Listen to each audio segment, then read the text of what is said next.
नमस्कार दोस्तों, स्वागत है आपका तिवारी क्लासेस में। आज के इस वीडियो में चंद्रधर शर्मा गुलेरी की एक सुप्रसिद्ध कहानी उसने कहा था, इसी का कथासार या सारांश इसको देख लेंगे। आप जानते हैं कि हिंदी कहानी के विकास में जो प्रारंभिक दौर था उसमें ये कहानी अत्यधिक महत्वपूर्ण कहानी है। साथ ही ये कहानी निस्वार्थ प्रेम का एक सर्वोत्तम उदाहरण है। तो उसने कहा था, शीर्षक जो कहानी है यह चंद्रधर शर्मा गुलेरी द्वारा लिखी गई एक अमर कहानी है। यह एक बहुत ही मार्मिक कहानी है जिसका प्रारंभ अमृतसर के नगर के बाजार चौक में एक 8 वर्षीय सिख बालिका तथा एक 12 वर्षीय सिख बालक के बीच छोटे से वार्तालाप से प्रारंभ होता है। दोनों ही बालक बालिका अपने अपने मामा के यहाँ आए हुए थे। बालिका और बालक दोनों सामान खरीदने बाजार आए थे कि बालक मुस्कुराकर बालिका से पूछ लेता है, क्या तेरी कुड़माई हो गई, अर्थात क्या तेरी सगाई हो गई। इस पर बालिका कुछ आंखें चढ़ाकर धत कहकर दौड़ गई और लड़का मुंह देखता रह गया, अर्थात वो लड़की लजाकर चली गई और ये लड़का देखता रह गया। ये दोनों बालक बालिका दूसरे तीसरे दिन एक दूसरे से कभी किसी दुकान पर तो कभी कहीं एक दूसरे से मिल जाते और ये लड़का वही प्रश्न करता और फिर लड़की वही उत्तर देकर लजाकर चली जाती। एक दिन वो लड़का उस लड़की को तांगे के नीचे आने से बचाता भी है, अर्थात इसे क्या है, घोड़े की दुलत्ती खाने से एक दिन ये लड़का बचाता भी है। एक दिन ऐसा हुआ कि बालक ने वही प्रश्न पूछा, अर्थात पूछा क्या तेरी कुड़माई हो गई, और उस दिन बालिका ने इसका उत्तर लड़के की संभावना के विरुद्ध दिया, अर्थात लड़का यही चाहता था कि हमेशा के तरह वह उत्तर दे कि ना नहीं हुई है या फिर धत ऐसा बोल के चली जाए, लेकिन आज ऐसा नहीं हुआ। आज लड़की बोली हाँ हो गई, अर्थात सगाई हो गई। इस अप्रत्याशित उत्तर को सुनकर लड़का चौंक पड़ता है और पूछता है कब, जिसके प्रत्युत्तर में लड़की कहती है कल।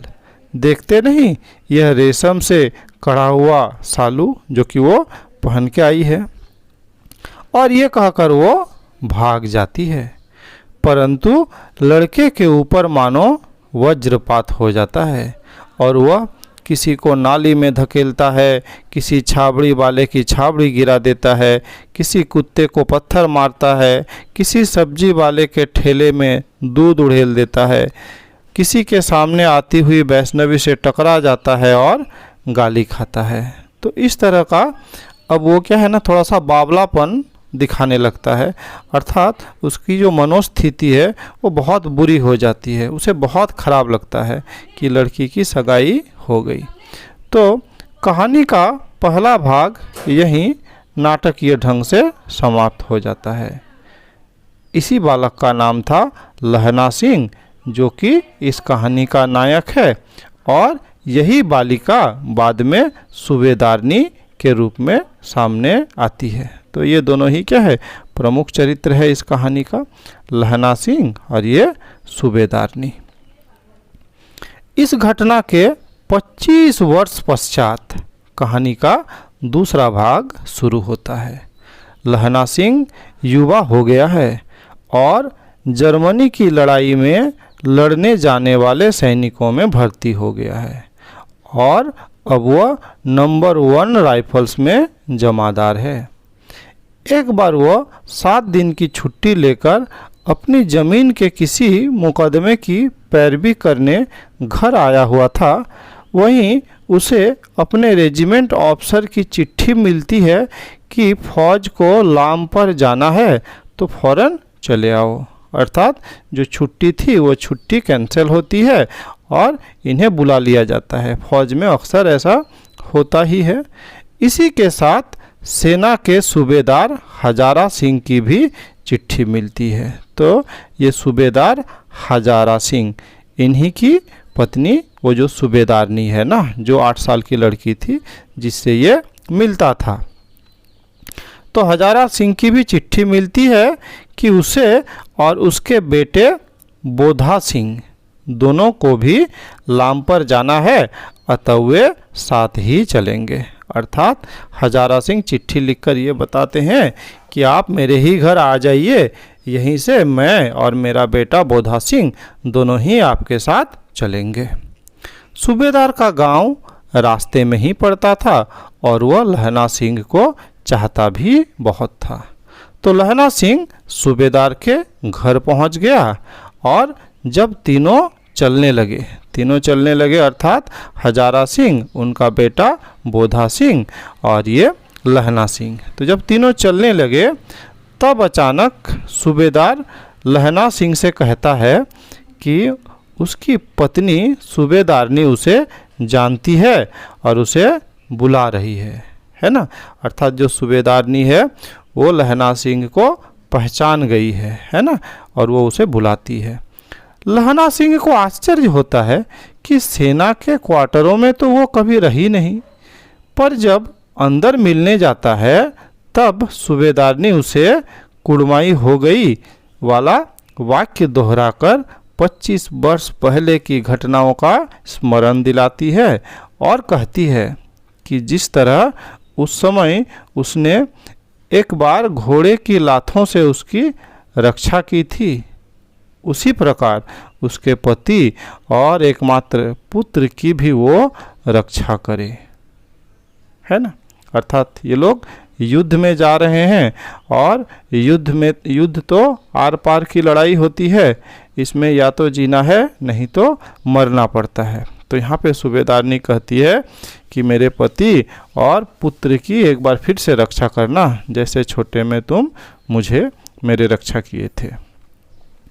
वह उसके आगे अपना आंचल पसार कर भिक्षा मांगती है। यह बात लहना सिंह के मर्म को छू जाती है। युद्ध भूमि पर उसने सूबेदार हजारा सिंह और सूबेदारनी के बेटे बोधा सिंह को अपने प्राणों की चिंता न करके भी बचाई, पर इस कोशिश में वह स्वयं गंभीर रूप से घायल हो गया। उसने अपने घाव पर बिना किसी से कहे कसकर पट्टी बांध ली और इसी अवस्था में जर्मन सैनिकों का मुकाबला करता रहा। शत्रु पक्ष की पराजय के बाद अर्थात शत्रुओं को हराने के बाद उसने सूबेदारनी के पति सूबेदार हजारा सिंह और उसके पुत्र बोधा सिंह को गाड़ी में सकुशल बैठा दिया और चलते हुए कहा कि सूबेदारनी होरों को चिट्ठी लिखो तो मेरा मत्था टेकना लिख देना, और जब घर जाओ तो कह देना कि मुझसे जो उन्होंने कहा था वो मैंने कर दिया, है ना।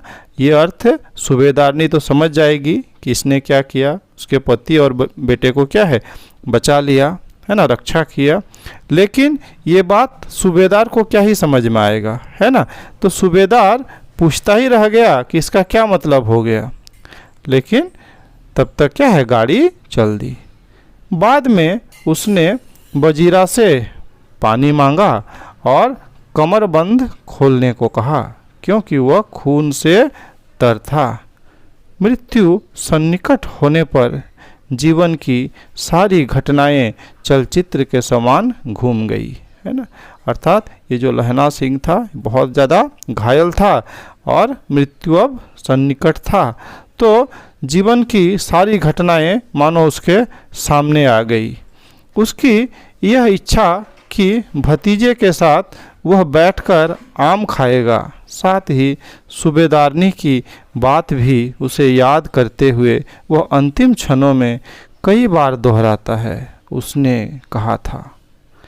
इसके बाद अखबारों में छपा कि फ्रांस और बेल्जियम 68वीं सूची मैदान में घावों से मरा नंबर 77 सिक्स राइफल्स जमादार लहना सिंह, अर्थात इनकी मृत्यु हो गई है ना, और बाद में पेपर में छपा कि इनकी मृत्यु हो गई। इस प्रकार अपनी बचपन की छोटी सी मुलाकात में हुए परिचय के कारण उसके मन में सूबेदारनी के प्रति जो प्रेम उदित हुआ था, उसके कारण ही उसने सूबेदारनी के द्वारा कहे गए वाक्यों को स्मरण रख उसके पति व पुत्र की रक्षा करने में अपनी जान दे दी, क्योंकि ऐसा उसने कहा था। तो ये थी आज की इस कहानी का सारांश। अगर वीडियो अच्छा लगा लाइक शेयर कर सकते हैं, चैनल में नए हैं चैनल को सब्सक्राइब कर सकते हैं। इस वीडियो में मेरे साथ बने रहने के लिए बहुत बहुत धन्यवाद।